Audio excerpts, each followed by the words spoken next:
Alright, this is, we just got in focus, discharge papers. Yeah. Right. And on the back it says... So hang on, why do you get them? When you're finished. When you finish. Right. So it says... And this is what you call an honourable discharge? Yes, this is this. That says military conduct. No, military...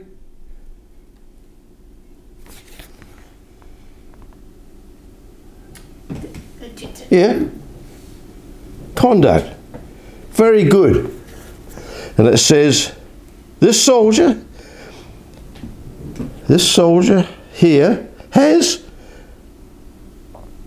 provided himself and successfully, hang on, we'll start again. This soldier has proved himself an especially good driver and, what the hell does it say? And has experience in all types of vehicles. He is an honest and loyal man and a reliable worker. He has given every satisfaction to the various duties on which he has been something or other, which I can't read. Employed? Doesn't matter. But that's me discharge paper. I'm going a bit further on, 2 years further, no, a year further on, because you had to do training. And that was dated, hang on, oh, 3rd September 53. Yeah. Oh, dated report. Oh, okay, right, 3rd September. And so you started in 3rd September 51. Correct. But anyway, sorry, yes. So jumping a bit, you had to go do basic training for 2 weeks every year I forget how many years it was. But it didn't matter because we came to Australia. But I had to go to Aldershot for a fortnight to do, fireman training again, which was a bit of a joke. Actually. Even though you had not done any fireman work. No, and I actually met up with, it was only 18, I was right, because there was only 17 of us, that's right. So, yeah, some of them had actually been in fire brigade units, and some of them were actually firemen. Their job was firemen. As in civilian life. And in civilian life. So we rocked up the railway station at Aldershot, and there's the sergeant from Farnborough. And I said, Sergeant Rollo. And he said, you? I said, Spurgin. He said, you're one of my drivers. We had 2 trucks, 2 fire trucks, and I drove one. Oh, so what, you didn't do any training, you just drove a fire truck? Yep. Right. This was it. And that I thought, out of 17 blokes, there was 2 trucks. I kept the other bloke. The other bloke was a good bloke too. And so he got chosen, I got chosen to drive these fire trucks. And we were the only one that drove the trucks. So when we done fire training and scattering here and scattering there, you were the driver, and then they time you to leave off, and so it was good fun. But, yeah. So yeah, that's a long way. That was further on though. Okay. So, but that's it. They wanted you to do training every year. Yeah, to keep up as a fireman. Yeah, it was a joke. Strange army. Yeah. Oh yeah. They train you to do something that you don't do. Yeah, but the training.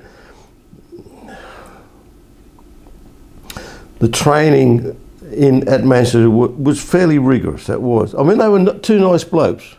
One was a civilian and one was a sergeant, an army sergeant in the Army Fire Brigade. But they trained us. They really made us do. Well, I think it was quite extraordinary things actually when you. Oh, sounds like the latter bit. Sounds, oh yeah. But there wasn't just once. I mean, you've done it numerous times. Yeah. I mean, did anyone get injured? No. Only me. I was the only one. Got my head busted over. Because if you'd have made a mistake... well, they will tell you what, there was a mistake when I see that flicking bacon tin on the top. Oh, Jesus. I mean, health and safety, they'd never let you do not today. Wouldn't have to do it today. No. No, but fire trucks in England used to carry what they used to call hook ladders. So they could hook on onto a building on the window and climb up. You had to get in. If you couldn't get a pump escape in, or you couldn't get ladders in, that's what they'd done. They just hook it on the window And work their way up. Yep. Sounds amazing. Yep. So then I got discharged. Right. After all my, So when you get discharged, what, they take the uniform back? No. You have to keep that because you've got to do basic training. You've got to do this training every 2 years, every year for 2 weeks. I'm confused. So how long do you have to do that for? Well, I don't know. I left to go to Australia, so I don't know. So people could. So it's like you're almost Army Reserve then. Yeah, you are. Army Reserve. To be trained. Yeah. This is right. So I don't know what. So in theory, you could have been called up and you would have been trained. And it's correct, but I don't know what the other blokes. I mean, I think everybody went. I think everybody that was a national serviceman went back to done a fortnight's training again. I think it was even infantrymen, because going away from this a bit, we met a bloke on the boat on the 104-day cruise. Because I was reading that book you gave me on the French Foreign Legion in Vietnam. Oh, yeah, Dien Bien Phu. Yeah. Dien Bien Phu. And he said, was you in the army? I said, yeah, I was. He said, what was you in? I said, Service Corps, a fireman in the Service Corps. And I said, was you in? He said, yeah. And I said, what was he in? I said, where'd you go? Oh, sorry, no, what was he in? He said, the Green Jackets. I said, you're joking. Because they walk at a colossal pace. They don't walk at a military pace. They got so many paces per minute. They just crack along. And I said, what, do you volunteer? He said, no, I got called up for it. I said, where'd you spend your time? He said, in Germany. I said, yeah. And he said, oh, terrific, man. He said, terrific. Loved it. But he was, that could have been you. That could have been me. Yeah, exactly. Yeah. I mean, another chap I worked with at Williams, he was a plumber then, he'd done his apprenticeship. He had to go in the Irish Guards. It's one of the elite regiments. And by the hell, when he come back, was he smart? He was a spy. He had a leak on his hat and cut peaks and, yeah. Okay. So what did the Irish Guard do? Well, a lot of it do parades in London. They rotate for the different guards regiments rotate for royal duties. Okay. But he was up. I forget where he was. Yes. So that's it. So they discharged you. Yeah, I discharged me. I came back. Went back to the firm I worked for, and they still had your job. He said that wasn't a job for me. And I said, I forget what his name, Stan. I said, hang on, Stan. I said, you've got to give me a job. I said, because I didn't ask to leave. I said, I had to go and join the army. And he said, oh, okay. He said, right, yeah, start Monday, and I did. And it was then that, this was in the September, so the Christmas, we were up at Mum and Dad's. And Dad said, if I was you, boy, this is where I'll be going. He tossed me the news of the world, and there was a little piece, probably no bigger than that, said, immigrate for Australia for £10. And this was put in by the Australian government? This was put in by the Australian government, and I walked your mother down to the bus and said, I don't know what she said, or I said, what about it? And that was... Now... history. You got to tell me the bit. You could have gone to Rhodesia. You could have gone to Rhodesia. You could have gone to Canada. Where else? Zimbabwe. South Africa. Where else, Louis? America? No. Don't think We've America. gone anywhere at that time. Yeah. Yeah. So why did you not? Well, actually, going back a little bit, Bunny, my other soldier mate who was in the military police, he joined the military police, which is a volunteer mob, and they're looked down upon, the military police. Oh, yeah, but he joined the military police. Yeah. Did Bunny? He was a big, tall fella, and he said to me one day, "Geez, it was a bit before we went in the army." He said, "What about joining the Rhodesian? I wanted police in Rhodesia." He said, "What about joining the Rhodesian police with me?" I said, "What?" I said, "You got to be joking." He said, "No, I'm serious." I said, "No." I said, "I'm not interested in flicking military career." I said, he was a sea cadet too, Bunny was. No, was he? No, he wasn't. No, Bunny wasn't a sea cadet. No, of course he wasn't. from my brother, Tom English, Bobby Walton, myself and Mick. Yeah, he wanted to join the Rhodesian police. So you didn't ever seriously think of going to Rhodesia? No. It was just Australia? No, that was it. He just tossed me the piece of paper and said, and that was the same when I left school. He said, I don't care what you do, Ron, he said, you're going to learn a trade, choose one. And that's when I chose plumbing. So, why did you choose plumbing? well, the bloke down the road had just finished his apprenticeship, Doug Bennell.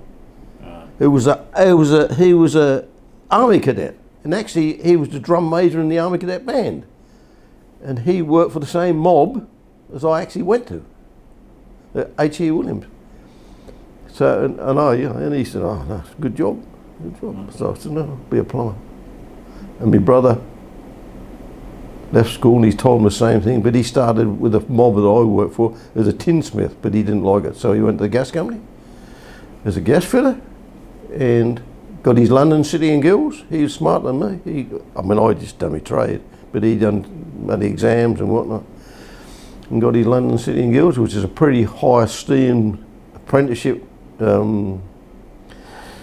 resume on you. As a sort of like specialised gas fitter. Well, no, I said you've done the elite of the apprenticeship. You do things that probably getting your London City and Guilds. You probably do things that you wouldn't do under normal circumstances. So he done that, and then we came to Australia. So hang on, between the ad, what did you do? You saw the ad and you decided you're going to go. What did you have to do? Mum had to ride off to. You had ride off to Australia House. Yep. Yeah, we answered the ad. Right. And we couldn't get any further. Hang on, we got the paperwork. Yeah, we did all that. And we filled in the paperwork, had the medicals. No. No, they told us that to go, we had to be married. And that's why we didn't have the medicals till afterwards, did we? And we didn't have a medical till afterwards. Yeah, so as soon as we had a medical... It took us 11 months because we messed up all that first part because we weren't married and they weren't interested. They wanted a person with trade, in which it wasn't me who could get through. I wouldn't have been able to be a migrant without him. That's because you were trained as a and he was they were taking tradespeople only for the £10. Yep. So we got married, and then after that it all went quickly and we got our boat. Send them the marriage Trento. Send them the marriage certificate. Yeah. And had medicals. Got the paperwork, and they said you got a boat on the 14th of December from Tilbury Docks. Which is in London? Well, it's on the outskirts of London, yeah. Right. And it was 6 days after her 21st birthday. So we arrived at Tilbury Docks. We got was at Brighton. So this lady, Mrs. What was her name? Mrs. Day.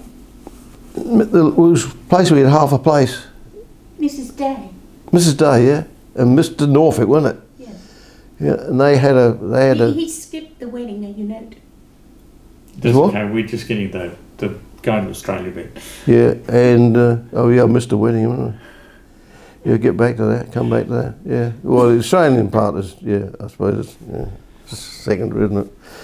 Yeah, so they give us rent us half a house, but they actually had a place over a beachside house over the other side of Toosey, was it called? Over the stone.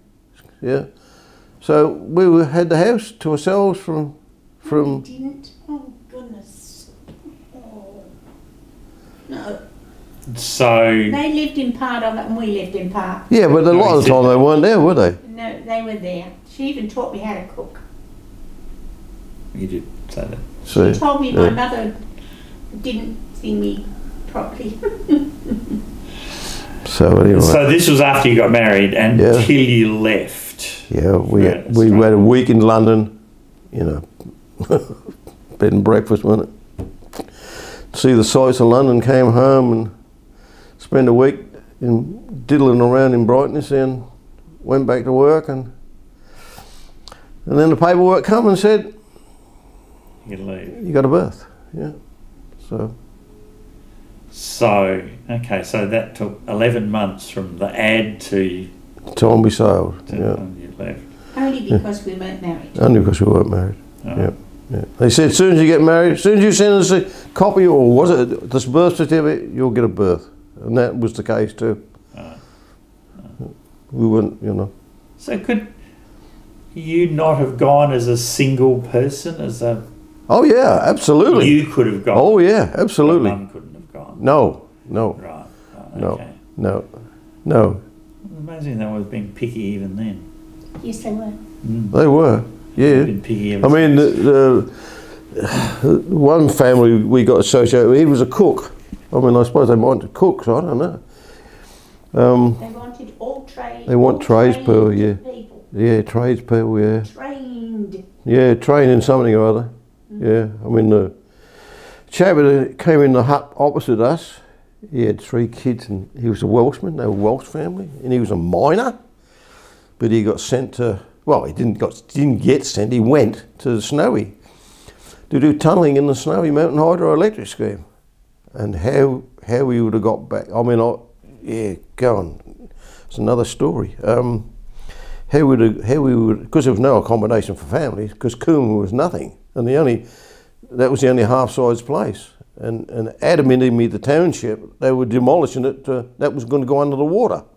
So all the houses that were in Adam would have been knocked down and got rid of. So how we would have got back to his family, I don't know. But going back to go and we got our berth, and that was it. And we got the train from Brighton to get to Tilbury. So her brother, it was her brother, wasn't it? And Celia, wasn't it? You don't remember? She don't remember. Came to see us off, and when we got to Colster's, my nana was there. I've still got the wallet she gave me. My nana, Auntie Grace, and I think it was Doug, but I'm not sure. I think it was Doug. Came Because to they would have been pretty convinced they would never see you again. Well, I don't know. One thing, when I said to my nana, I said, Fay and I are going to Australia. And she said, I don't know why she said this, and I never did ask. She said, you go, boy, she said, you're different to the rest of them. And I don't know why she said it, but she did. And who the rest of them was? I don't know. I don't know whether it was her own sons or yeah. So how did other people react to you telling them that you were going to go to Australia? no, not really any reaction. I mean, my dad had said to me, go. Oh, yeah. What So- about your mum? What did she She say? didn't say anything. No. Make no commitment. No, didn't say no. Why are you going or anything? Okay. Oh, I think she might have done. And I think she might have just said to me, "What are you going for? What's wrong with England or something?" Yeah, it's a pretty radical thing to do, isn't it? I don't know. Well, You- yeah, probably a 20-odd-year-old. Yeah, maybe. Yeah, the other side of the planet. yeah. 23. 23. Well, I'm still 20. 20s, yeah, somewhere Yeah, in the 20s. 20-old. Yeah, 23. But you got to be absolutely bloody spot on. So other people didn't... No. What about Bunny? Didn't he? No, not really. No. No one thought it was particularly strange. Yeah, no, I don't recall that. No. People you worked with? No. No. Just, I mean, a few said, "Yeah, good on you. Bloody go. Yeah, go for it." But yeah, so we arrived in Fremantle. We were supposed to go to Bonegilla in Victoria, which is where they put all the Greeks, Italians, and Lebanese and whatnot people. And then we got to Fremantle, and it says, because we didn't know where we were going. We had no idea where we were going. You were just going to We Australia? were just going to Australia, and We were due to go to Sydney. Pardon? Sydney, we No. booked for. We were booked to Bonegilla. Yeah. Find the thing is, Oh, yeah, well, look, and they said to us when they come aboard at Fremantle, stay on board at Melbourne, you're going to Sydney. you should have said about the trip and all the different things. Oh, we're Oh, going to get to that. Yes, we'll we're get gonna to that. So yeah, we arrived in Sydney on a beautiful sunny morning about 6 o'clock under Sydney Harbour Bridge. There was only one high rise, that was the AMP building on Circular Quay. And this was 1955. 55. Yep. And what month was it? When did January. January. Yeah. So it would have been hot. Yes. And the sun, and the sun, and more sun. And they said, there's a bus will pick you up and take you to Cabramatta. And we Cabramatta? Cabramatta. So Where's that? So let's skip back to on the ship. on the ship, So was it you had a we didn't have anything. no, I mean you had a room on the No. ship? No. Men were in one cabin, No. which was 2, 4, 6. Was it 8? 6. 6, yeah. 6. 6 bunks in one cabin, and the males, whether they be men or kids, male kids, were in one cabin, and the women were in another. Until we got to where? I think Melbourne. And And did it stop? Did you stop anywhere along the way? Yeah, but yeah, we did. We stopped. We went to Naples.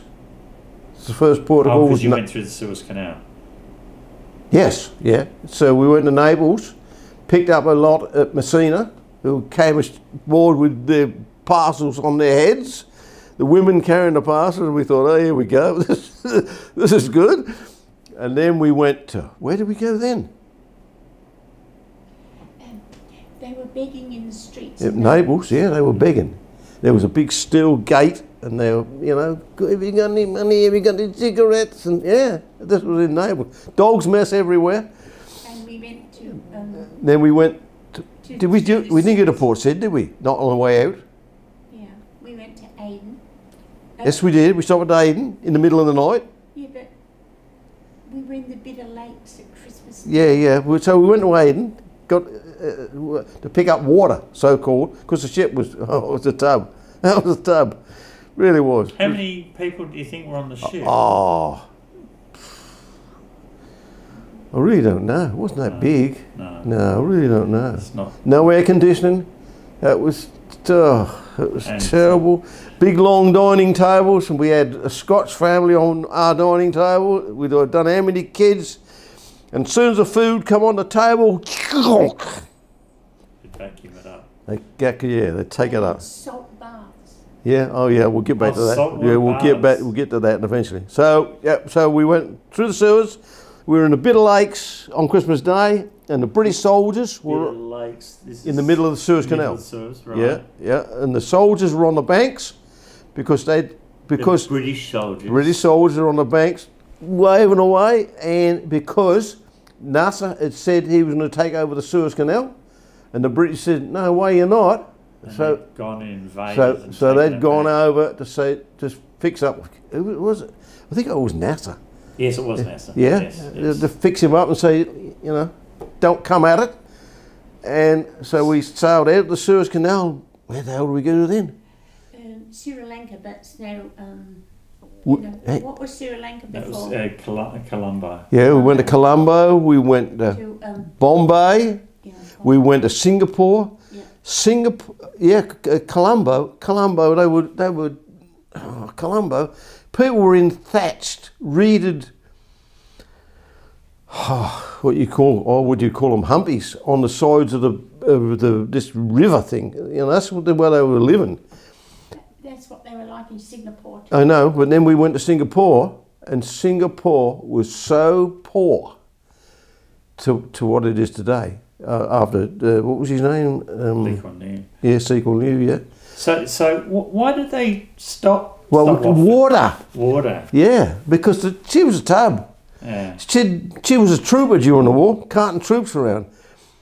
So They just- actually it pitied- needed supplies. To Oh keep yeah, going. yeah, it was just Timmy. Yeah, well, Singapore was just, yeah, they were camped in humpies and on sort of these half houses on boats, and you know, in the rivers, no, I don't know what the name of the river is. Yeah, that was terrible. And then where did we go then? I think we come from Singapore to Fremantle. I'm sure we did. I went to, hang on, went to Colombo first, wouldn't we? Yes. Yeah, yes, and then to Singapore, and then Singapore down to Fremantle.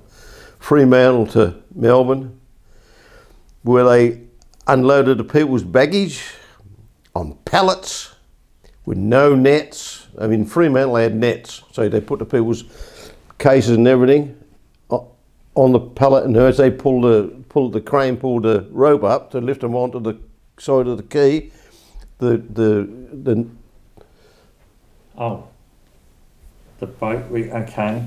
This was the boat. Hang on, this is the Orient Liner or SS Otranto. or Trento. Yeah. Just try and focus that.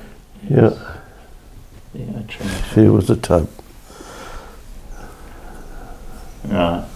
Okay. So when we got to Melbourne, lots of people got off in Melbourne, and the wharfies were just putting their baggage on the pallet, stacking it on the pallet, and lifting it up. And I don't know how many people's baggage fell off into the water, and they could not have given us stuff. And that's the first Melbourne Wharfies. Melbourne wharfies, yeah. They just could not have cared that that's people's belongings. People might have been, you know, not had a lot in life, and that could have been in that suitcase, and they just didn't care. Dropped them in the water. Yeah, dropped them in the water. Yeah, couldn't care. I don't know how many went in the water, because we only watched it for a certain amount of time. And then we sailed to Sydney. And that was it. And that was the start. And then you took the bus to Cabramatta. Yes, yeah. But Cabramatta was about a mile and a half from the railway station. One bus, I think it was in the morning, and one bus at night. And it was a little tiny thing, and if you didn't get on it, you had to walk a mile and a half, was it? Something like that. To the railway station. And that was the start. So nobody helped you. No, you just So they gave you accommodation? Yeah, we had half a Nissen hut, and they said, you're down in the bottom corner. The Nissen hut was divided into 3. It had 6 rooms. Yeah, but who had the other ones? Those people who lost the child at the bottom. That's right, yeah. Yeah, we had 2 of the rooms. We had 2 rooms. Yeah. There were 6 rooms. Yeah. So you had 2 rooms. Yeah. And, you know, split in the middle, and we had this part to sit in and that part to sleep in. And the ablution block was just up the track a bit, which was open, right?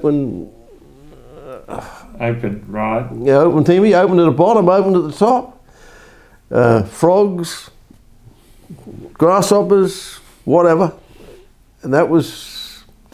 And did you have to pay rent? Yes, yeah, we had to pay, I forget what it was. It was board. Board.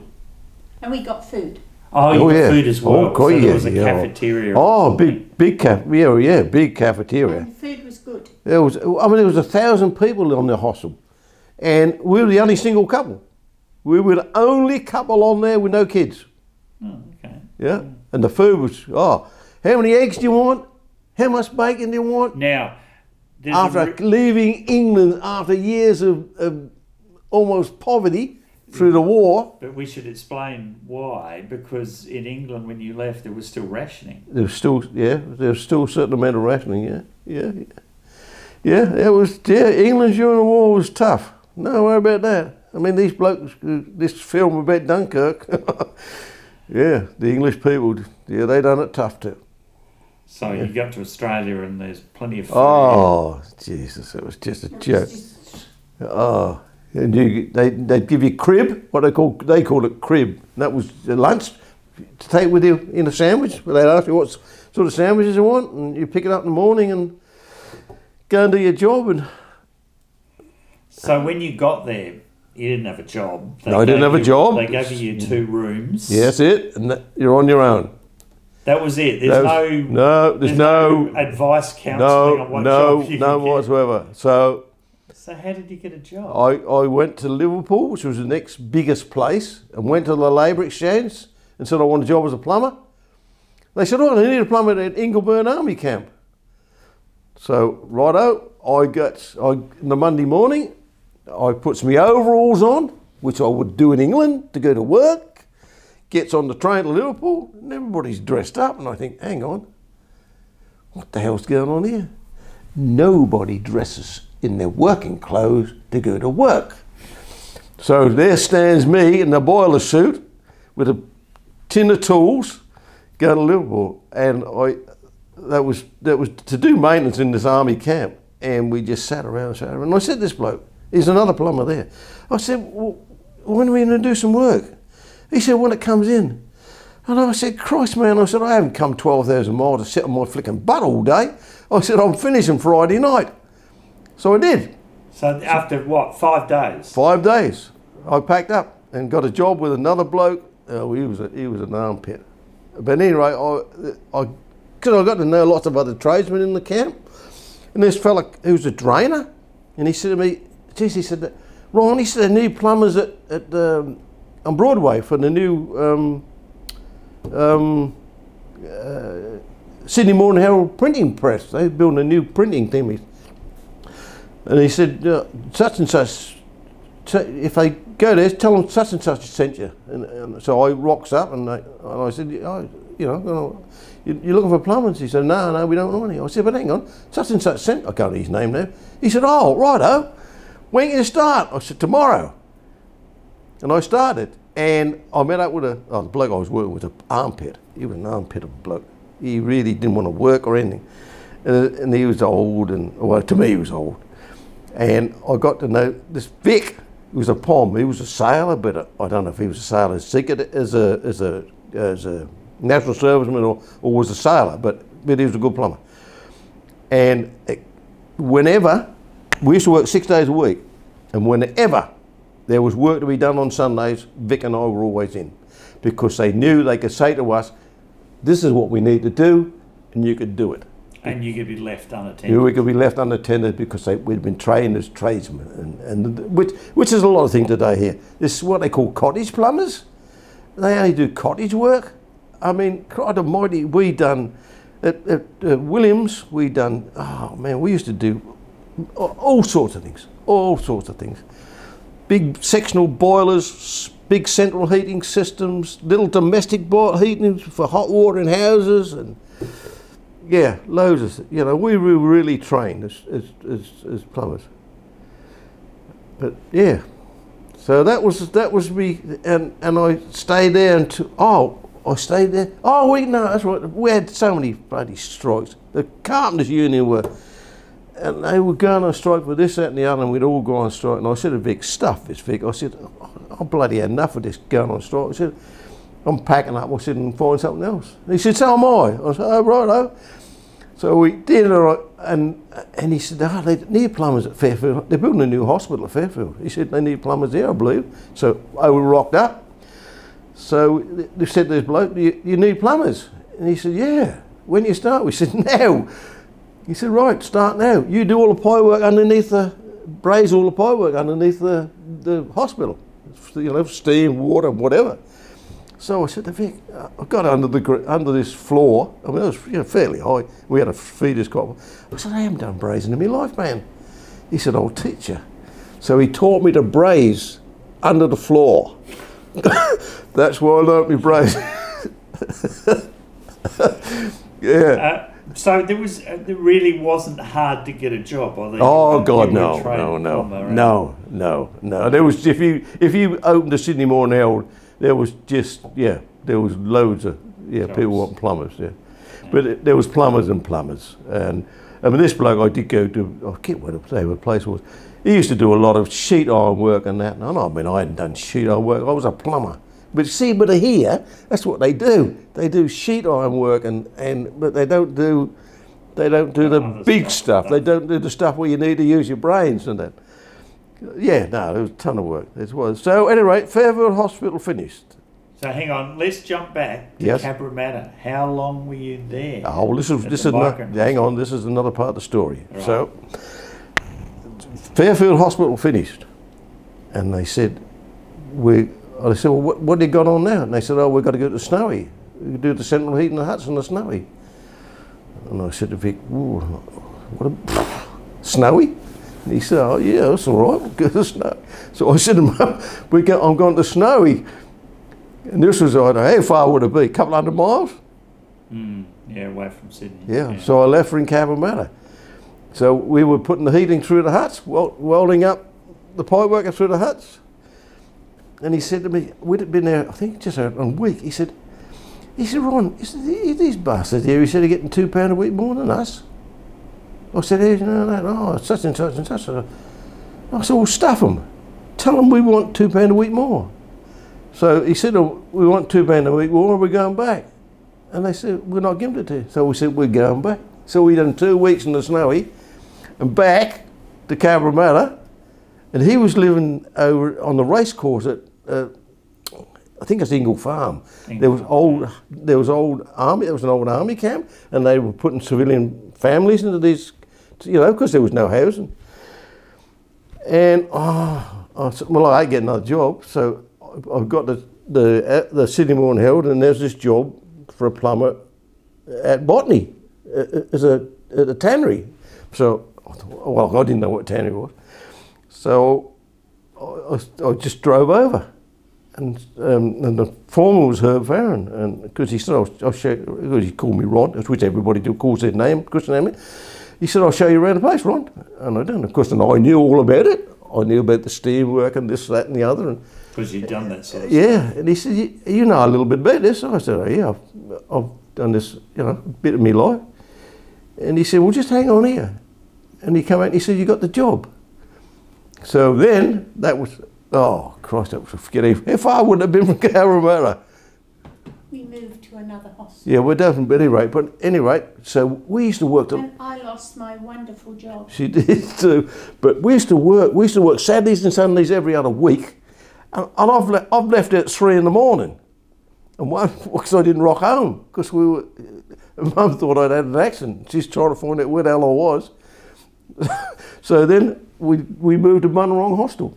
Mum lost her good job, and I got a job at Bailey's. Oh, what was a good job? Oh, she was a cool. Yeah, I was a coil winder, and they picked me out. I was on the best machine you could find. Winding coils on electric motors. Yeah. And it was, I wore clothes which I used to wear for best. To work. Yeah, all the girls did the same thing. We all dressed up. Yeah. This is a fascinating thing, though. I never You realised. should have seen us. People dressed up much more in Australia. Oh God, yeah. I felt than they ever did in the UK. And I met these. Oh God, yeah. I met these 2 girls, Australians. Yeah, Norma and Joey. Joey. Joey, and yeah. went to both their weddings. Yeah, we got invited to a wedding and 2 weddings. Yeah, and Cabramatta. I had to leave that, and eventually, we lived in a cottage at the back of the tannery. Yeah. You left. And yeah, but this it was only 30 shillings a week. That's and what was cheap. Yeah, and you had to walk over the. Yeah, there was a tannery, but that's all part of life. But the point was that this was such a good job. It was they paid good money. They were paying £2 over the award, and we used to work 2 nights a week, 4 hours overtime, 2 nights a week, and then every other week we'd work Saturday and Sunday. And the money was, what we needed was money.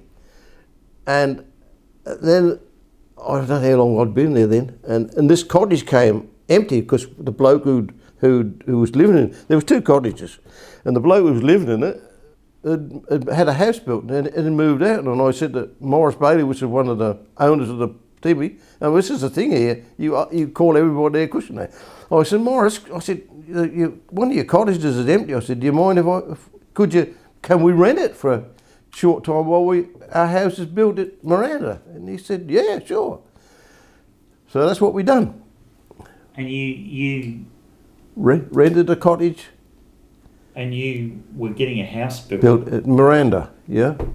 we'd been around, we'd chosen this builder who was a bit different to the norms, and he was building 12 houses in this subdivision, which was a long subdivision, but he had 12 blocks, 6 each side of the road. He built these houses which were very different, and we used to get people on Sunday afternoon driving up and down the street to have a look at these houses. So how long were you in Cabramatta for? Oh, not long, were we? No, not long. No. And how Well, long enough, probably, maybe close to a year, maybe. And how long were you at the other? What was the other? Bunnerong. Bunnerong. Not long. Not long. No. Not long. Cabramatta was better than Bunnerong. Yeah. Bunnerong, we had one room. Yeah, Bunnerong was not as good. No, it wasn't. Oh, me at 16. You haven't I'm trying found to find a house picture. No. You at the back of the house. Oh, okay. I won't put that in. How about we'll just pause there.